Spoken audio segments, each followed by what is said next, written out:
한국에서도 버뮤다 삼각지대 같은 마의 해역이 있다고 합니다. 우리나라도 있어요? 그렇습니다. 우리나라에? 우리나라에 그런 데가 어디 있지? 2004년 1월 마라도 남서쪽 55km에서 어선 A호 실종. 2005년 1월 마라도 남서쪽 305km에서 어선 B호 실종.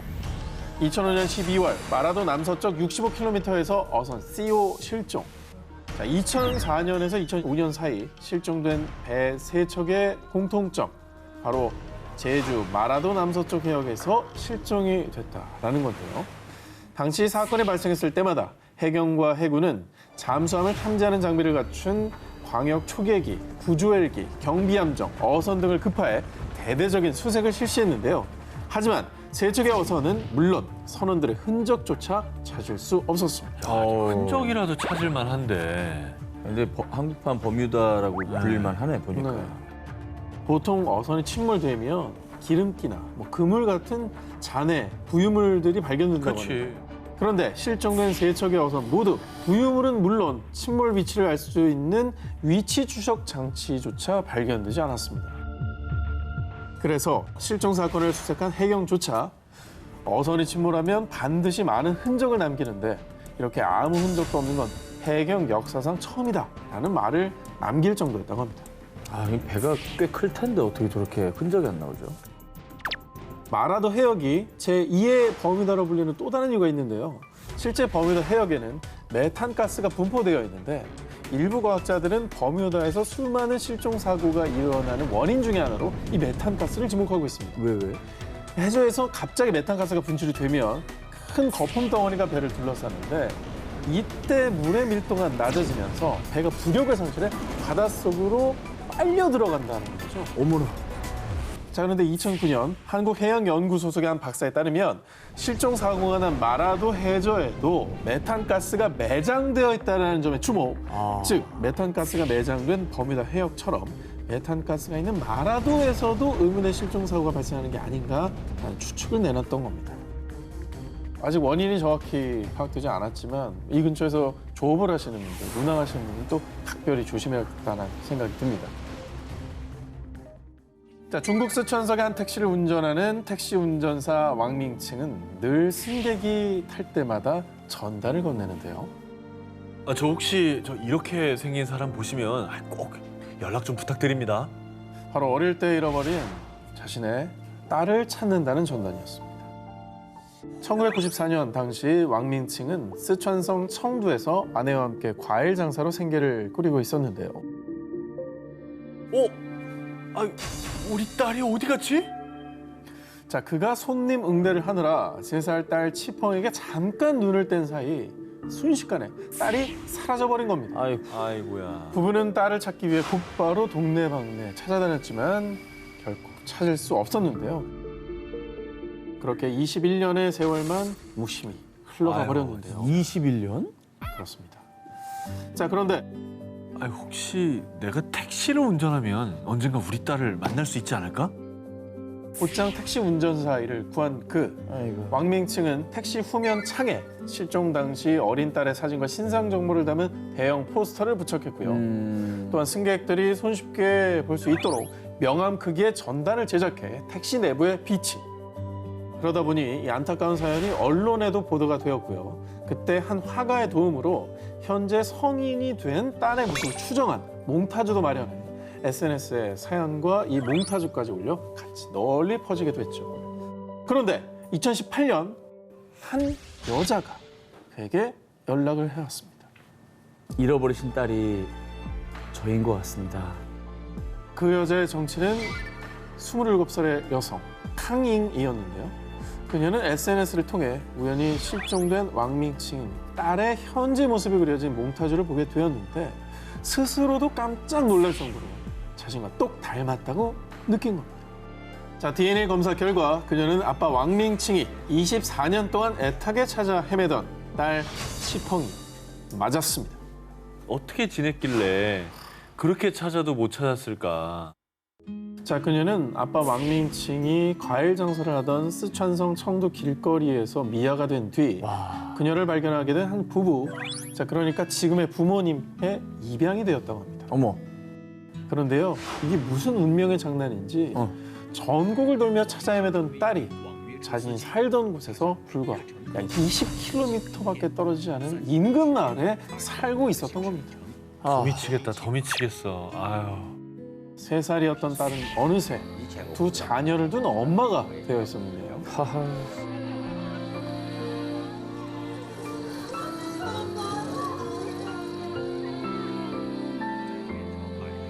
아유.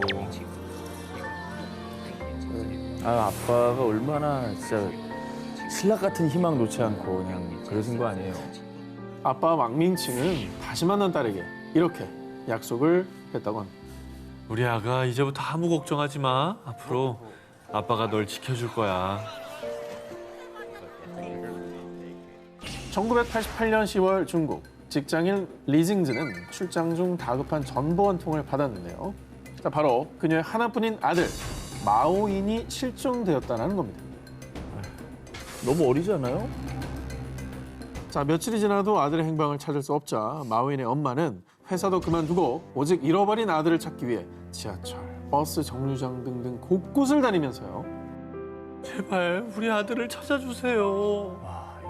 지나가는 시민들에게 아들의 사진과 인상착의가 적힌 전단을 배포했습니다. 그리고 지역 신문, 실종 아동을 찾는 TV 프로그램까지 출연. 정말 아들을 찾기 위해 할 수 있는 모든 것을 다 했는데요. 하지만 안타깝게도 끝내 아들을 찾지는 못했죠. 자, 그렇게 울분과 통곡 속에 10년, 20년의 시간이 흘렀지만 야, 차마 아들이 입었던 옷도 아들이 좋아했던 자전거도 버릴 수 없었던 엄마. 못 버리지. 이 웬일이야? 이게 생리별 아니에요 지금? 그렇습니다. 결국 심신이 지칠 대로 지친 엄마 리징즈가 병원에 입원을 하게 되었는데요. 이때 의사가 마음의 병을 치료하는 건 스스로에게 달렸습니다 라며 위로를 하자 엄마 리징즈는 한 가지 다짐을 하게 됐습니다. 비록 우리 아들을 찾지 못했지만 나처럼 힘들어하는 사람들을 도와주자. 마음의 병을 극복하기 위해 다른 실종 아동 가족들에게 도움의 손길을 내밀기 시작한 건데요. 세상. 13년 동안 묵묵히 실종 아동들을 찾기 위해 노력했고요. 그 노력들이 하늘에 닿아 29명의 실종 아동들이 가족과 재회를 할 수 있었다고 합니다. 아이고, 참 저러기 쉽지 않을 텐데 본인이 아픔이 있는 상태에서 자원봉사 저렇게 하셨네. 네. 자, 여러분 그런데 말입니다. 아들이 실종된 지 무려 32년이 흐른 2020년 5월 그녀에게 찾아온 기적 같은 소식. 중국 공안은 지난 4월 1980년대 후반 산시성 시안에서 온 아이가 스촨성의 한 가정에 입양됐다라는 제보를 입수했는데요. 그런데 조사 결과 밝혀진 충격적인 사실. 당시 한 남성이 산시성 시안에서 2살 배기 아이를 납치한 뒤 한 부부에게 팔아넘겼던 겁니다. 그냥 저거. 자, 그리고 안면 인식 기술과 DNA 검사 결과 그는 엄마 리징즈가 32년 전 잃어버린 아들 마오인이라는 사실이 확인됐다고 합니다. 장장 32년 만에 이뤄진 가족 상봉. 아이고 세상에 처음 본 거 아니에요? 너무 가슴이 아파요. 아, 자, 그리고요 엄마 리징즈가 아들을 찾았다라는 소식을 들은 날이 우리나라의 어버이날과 같은 중국의 어머니의 날이었다고 합니다. 맞다. 이에 그녀는 내 생애 최고의 선물이라며 기뻐했는데요. 수년의 기다림 끝에 성사된 기적 같은 재회. 그 기적을 만든 건 부모의 위대한 사랑의 힘이 아닐까요? 2019년 9월 미국 플로리다주 웰링턴에 위치한 한 호수. 경찰은 이 호수에서 낡은 흰색 자동차를 끌어올렸는데요. 그런데 사람들은 모두 깜짝 놀랐습니다. 그 이유, 자동차 안에서 백골 시신 한 구가 발견됐기 때문인데요. 자, 약 일주일 뒤 경찰 조사 결과 백골 시신의 주인은 바로 1997년 11월 플로리다에서 실종된 40세 남성 윌리엄 몰트였습니다. 당시 윌리엄은 클럽에 방문한 뒤 여자친구에게 보낸 금방 집에 갈게 라는 메시지를 마지막으로 흔적도 없이 실종. 실종된 지 무려 약 22년 만에 엄마의 품에 돌아오게 된 그. 세상 22년 만에. 아유, 20년이면 가족들은 무슨 마음으로 그 20년을 보냈을까, 진짜. 근데 이제 뭐 어쨌든 세월이 꽤 지난 건데 22년 만에 발견이 어떻게 된 거죠? 장기 미제 실종 사건으로 남을 뻔한 윌리엄 실종의 흔적을 찾아낸 것은 다름 아닌 위성 지도 서비스인 구피어스 때문이었습니다. 자, 시신 발견 한 달 전인 2019년 8월경 헨리는 우연히 자신이 살던 동네 웰링턴을 구피어스로 살펴보던 중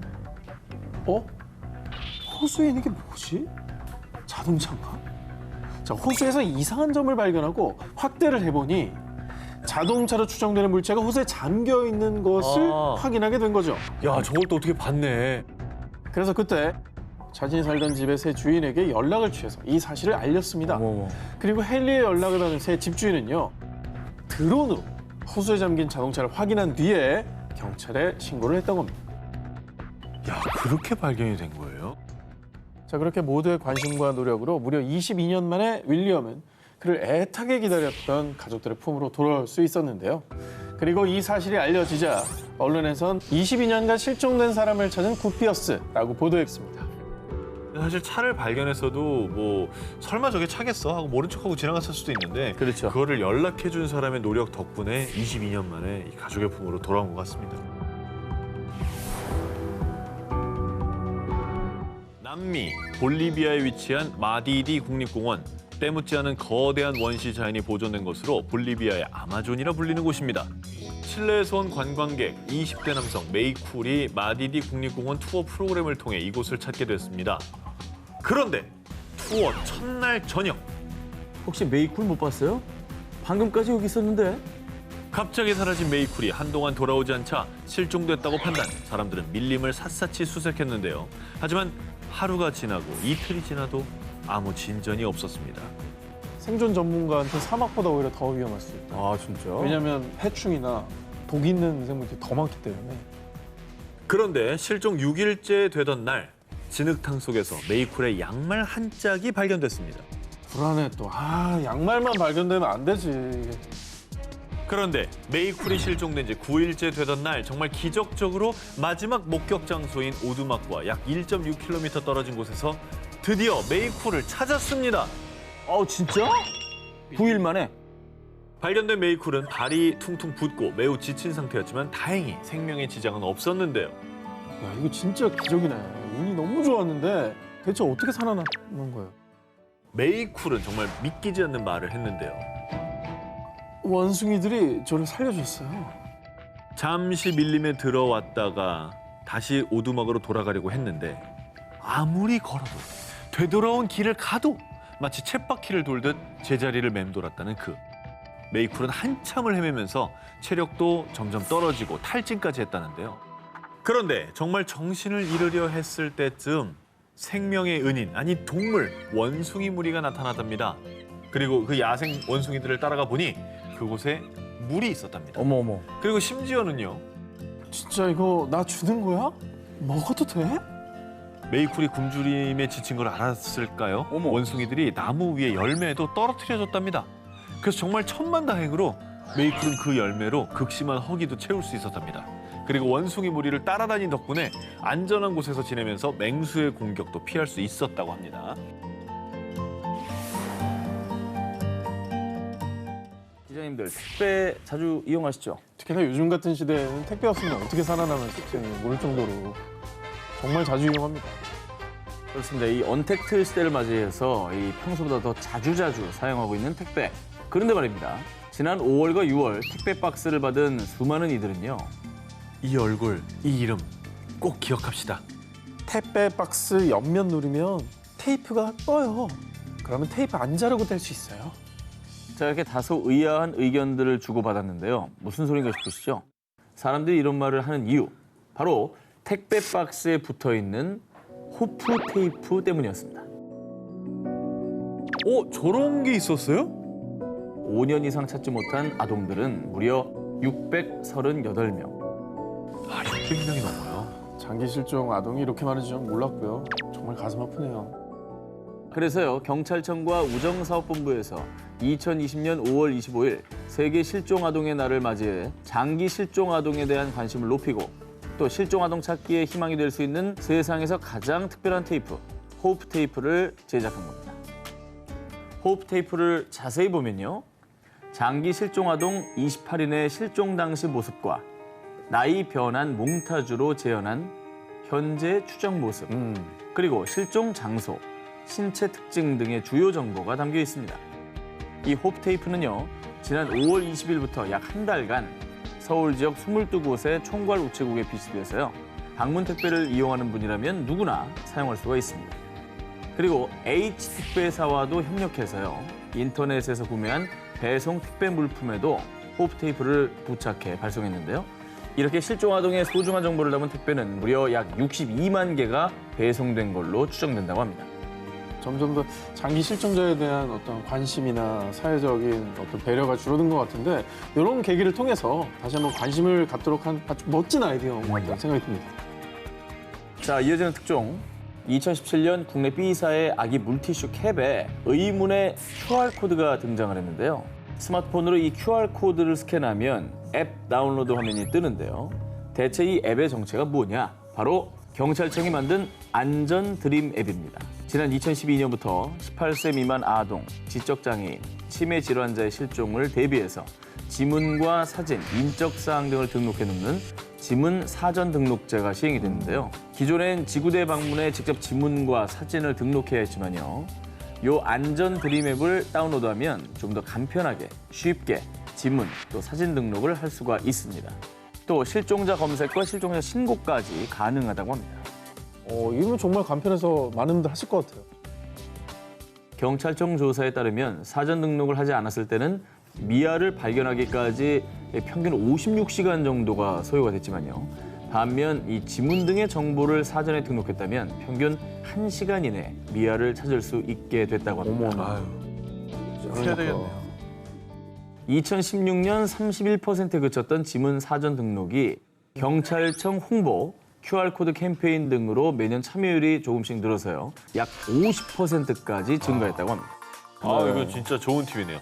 바로 앱 다운로드를 해서 이제 우리 딸도 좀 등록을 해놔야 되겠다는 생각이 듭니다. 오늘 바로 등록하시기. 네, 알겠습니다. 사실 어린 자녀들은 개월수에 따라서 얼굴이 달라지니까 주기적으로 사진을 업데이트 해주는 것도 중요할 것 같아요. 뭐 지문이야 바뀌지 않더라도 사진 정보 같은 거는 꾸준히 좀 해주면 좋을 것 같습니다. 좋은 아이디어네. 우리 아이, 내 가족을 지킬 수 있는 방법입니다. 안전 드림 앱 꼭 기억해 주시기 바랍니다. 1986년 캐나다 온타리오주 21살의 에드가 라툴립은 안타깝게도 발달 장애를 앓고 있었습니다. 그리고 부모님은 늘 걱정 속에서 한시도 눈을 뗄 수 없었는데요. 그런데 어느 날 이럴 수가. 대체 어디로 간 거니, 에드가? 극단적인 선택을 시도해 병원에 입원했던 에드가가 갑자기 사라진 건데요. 경찰 수사 결과 에드가는 나이아가라 폭포로 향하는 버스를 탄 것이 확인됐습니다. 어머, 어떡해. 한 번도 혼자 멀리 간 적이 없었기에 부모님은 걱정이 이만저만이 아니었죠. 그렇죠. 얼마나 걱정이 크겠습니까? 게다가 또 폭포가 얼마나 큽니까? 그러니까요. 뭐 떨어지면 어떻게 걱정 진짜 많이 하셨을 것 같아요.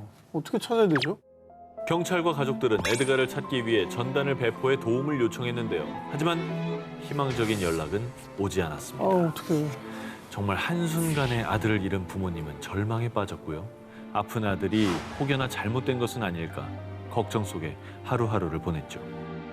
진짜 매일매일이 지옥이셨을 것 같아요. 아들도 아프니까 더 걱정되지. 보살핌 받아야 되는데. 흔적도 없이 사라진 에드가 한 해 한 해 갈수록 가족들의 고통은 깊어갔고요. 그렇게 무려 30년이 흘렀습니다. 그런데 2016년 2월의 어느 날 엄마 실비아에게 다급히 걸려온 전화 한 통. 여기 경찰서인데요. 에드가 씨 보호자분 맞으시죠? 에드가 씨 찾았어요. 무려 30년 만에 에드가를 찾았다는 전화가 온 겁니다. 30년 만에? 30년 만에. 아니 그러면 지금까지 대체 어디에 계시다 이렇게 기적적으로 돌아오신 거예요? 이게 어떻게 된 일이냐? 30년 전 에드가가 나이아가라 폭포로 향하던 날 인근 도시 세인트 캐서린스에서 그만 발을 헛디뎌 넘어지는 사고가 발생. 그 충격으로 머리를 크게 다친 에드가는 그렇게 자신의 이름도 가족에 대한 기억도 전부 잃어버렸다고 합니다. 하지만 정말 다행히도 한 사회복지사의 도움으로 지금까지 잘 지내고 있었던 건데요. 정말 다행이네. 그런데 말이죠. 모든 기억을 잃은 채 살고 있던 어느 날 기억나. 기억난다고? 내 이름은 에드가 라툴립이고 내가 살던 곳은 온타리오주 키치너야. 아니 진짜 세상에 이런 일이네. 그래서 에드가의 생활을 돕던 사회복지사는 곧장 에드가 라툴립이라는 이름으로 미해결 실종 사건을 찾아봤고요. 같은 이름을 가진 실종자 전단을 발견했는데 그 사진 속 남성이 바로 에드가였죠. 사회복지사는 이 사실을 경찰에 알렸고요. DNA 대조 작업 결과 에드가와 가족들의 DNA와도 일치. 그렇지. 30년 만에 그토록 찾던 아들을 찾은 부모님은 미안함과 안도의 눈물을 흘렸다고 합니다. 아, 다행이다. 그래도 가족들이 계속 희망의 끈을 놓지 않았던 덕분에 이렇게 기적 같은 일이 발생한 것 같아요. 그렇죠. 실종된 지 30년 만에 기적처럼 살아 돌아온 아들. 잃어버린 시간만큼, 아니 그 몇 배로 가족 모두가 오래도록 행복하길 바랍니다. 1932년 대서양을 횡단한 최초의 여성 비행사. 1935년 하와이에서 미국을 비행한 최초의 여성 비행사. 하늘에 화려한 기록을 수놓으며 하늘 위의 퍼스트 레이디로 불린 미국의 전설의 비행사 어밀리아 에어하트. 1937년 6월 1일 전 세계인들의 뜨거운 관심 속에 세계 일주 비행을 위해 항법사 프레드 누난과 함께 미국 캘리포니아에서 출발한 비행사. 그런데 약 한 달 뒤인 7월 2일 동경 157도, 남이 33도 7분 상공을 비행 중이다. 다음 경유지인 남태평양의 하울랜드 섬으로 향하던 어밀리아. 하지만 그녀는 이 무선을 끝으로 태평양 한가운데서 그만 실종되고 말았습니다. 아휴, 당시 루즈벨트 대통령의 지시 아래 미 해군의 항공모함 4척의 구축함, 60여 대 비행기 등 2주간의 대규모 수색이 벌어졌지만 그녀의 흔적은 어디에서도 찾을 수 없었고요. 어떡해. 결국 약 2년 후인 1939년 미 해군은 연료 부족으로 인한 해상 추락사라고 발표하며 공식적으로 사망 처리를 했습니다. 정말 안타까운 소식이네요.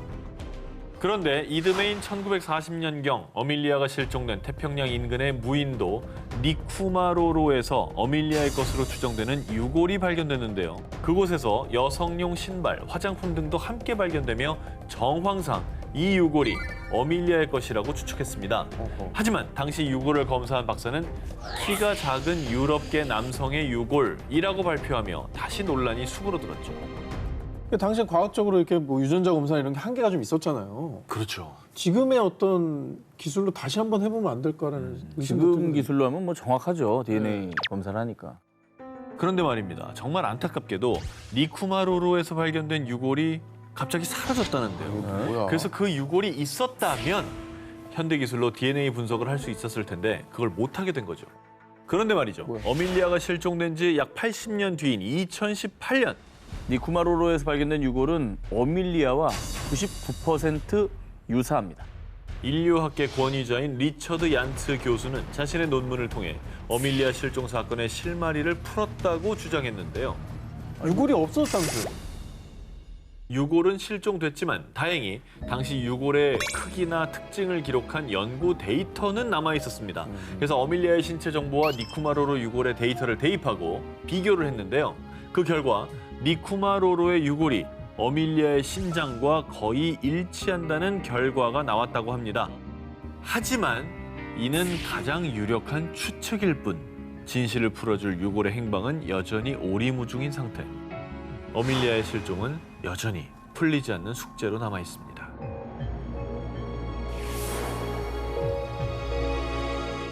(2015년 10월) 실종된 지 2년 만에 마침내 가족들의 품으로 돌아온 60대 여성 제럴린 라르게이.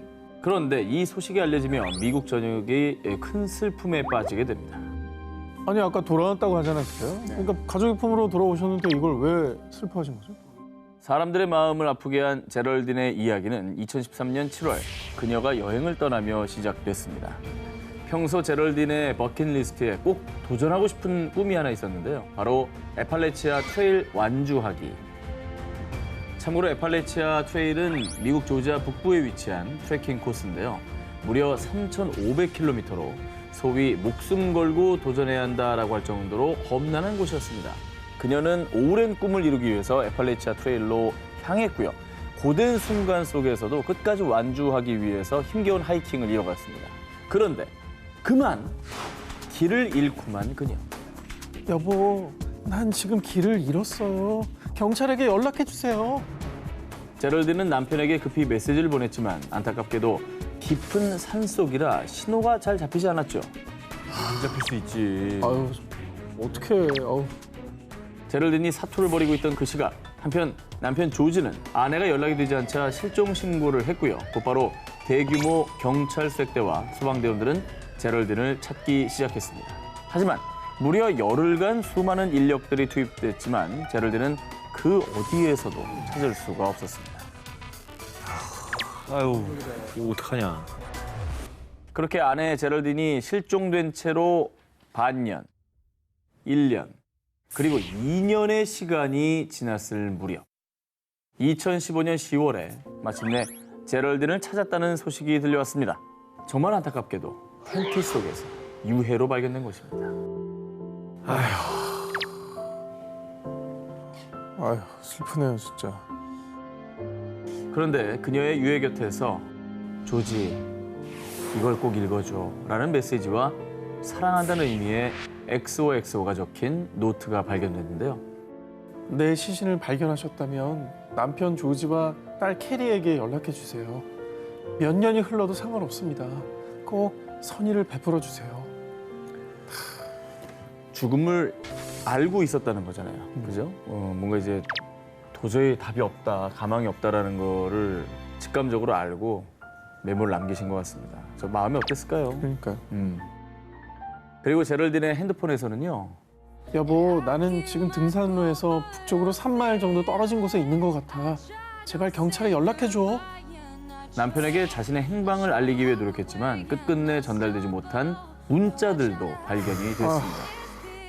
아내의 다급하고 절박했던 순간을 뒤늦게 알게 된 남편은 하염없이 눈물만 흘렸다고 합니다. 가족들도 그녀가 떠난 뭐 2년이라는 시간 동안 고통 속에서 보냈을 텐데 이게 그냥 살아서 돌아오셨으면 좋았을 텐데 너무 가슴 아프네요.